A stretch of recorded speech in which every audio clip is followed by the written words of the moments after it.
What do CM Punk and the Nature Boy Ric Flair have in common these days in professional wrestling? Well, it's simple.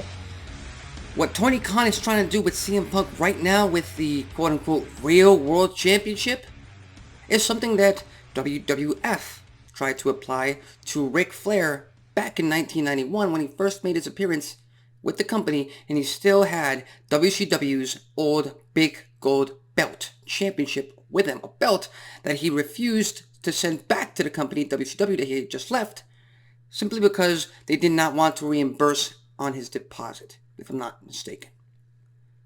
Now, back then, yes, the late great, one of the greatest managers of all time, if not the greatest managers of all time, sorry Paul Heyman, Bobby the Brain Heenan, introduced Ric Flair as the real world's champion to WWF audiences.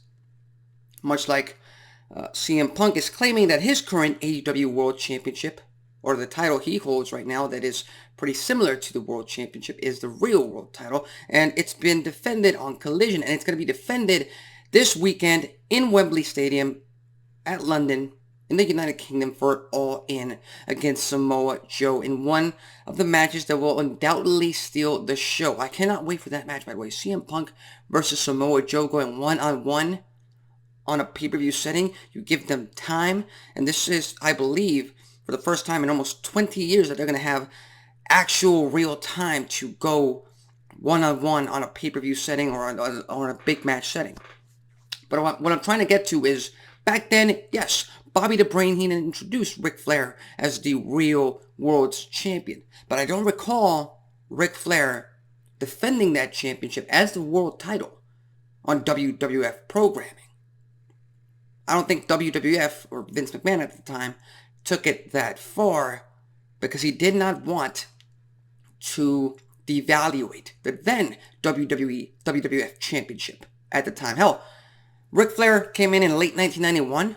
He still entered the Royal Rumble match in 1992, and with a tear in his eye, he won the WWF Championship. He became the world champion of the company, the legitimate world champion of the company. So this brings me to my issue right now. My issue right now is AEW acknowledging this paper title, fake title, the real world title, whatever CM Punk wants to call it, as an actual championship. And I've talked about this in detail in the past. I don't care about the $1 Million Championship. It's not a sanctioned title by WWE. I don't give a damn whether it was on Ted DiBiase's shoulder during Monday Night Raw back in 2010, or LA Knight, shoulder on NXT a couple years ago. I just don't give a damn. It's a paper championship, just like tonight on Dynamite, Jack Perry gets to retire the FTW Championship, a championship that I've never really recognized, and neither has AEW, so I don't really care about that championship. And the same applies here to the Second City Saint, CM Punk. He can call himself the real world champion. That title is not legitimate. That title is not sanctioned. And his match against Samoa Joe at All In this weekend in Wembley, make no mistakes about it, I will be watching.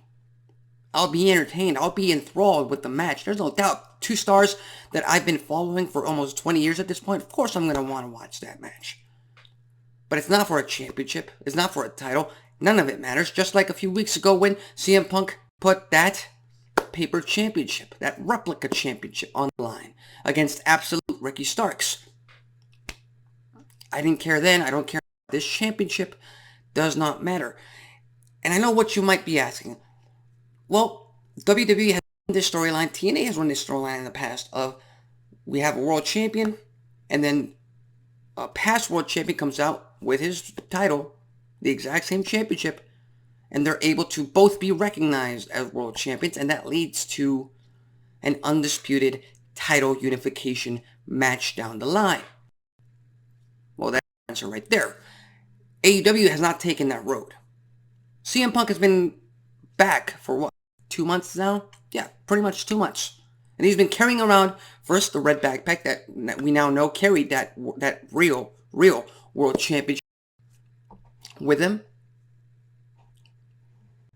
So, why, if he was going to carry that with him, why did he not go straight after MJF, world champion at the time, the legitimate world champion at the time.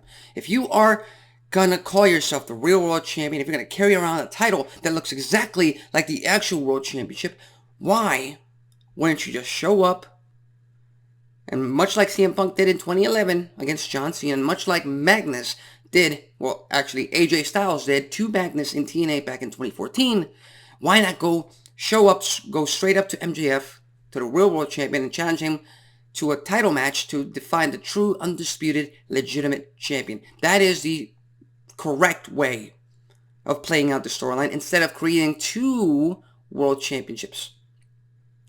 And you did it the wrong way. Now, if you want to do a brand split and you want to create two world titles, Collision champion, Dynamite champion, go right ahead.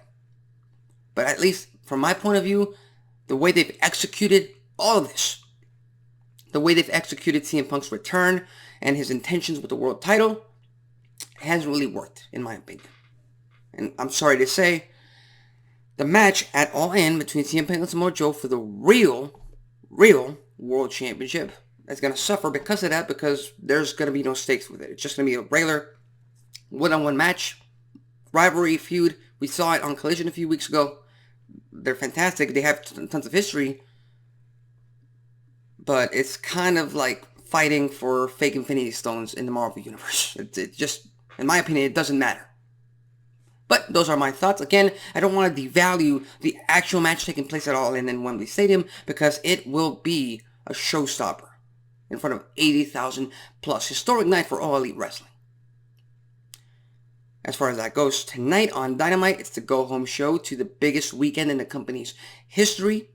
They'll have one hell of a show. I believe it's Fyter Fest. So, tons of wrestling on tonight's episode on TBS. Make sure you tune into that. But what are your thoughts on the real World Championship defended by CM Punk? Do you think it should actually be sanctioned? Do you think it's actually legitimate? Do you care? Do you not care? Leave your thoughts, comments, and predictions in a comment section below. I'm Alexis Carrillo. This has been Wrestling Talk, and I'll see you next time.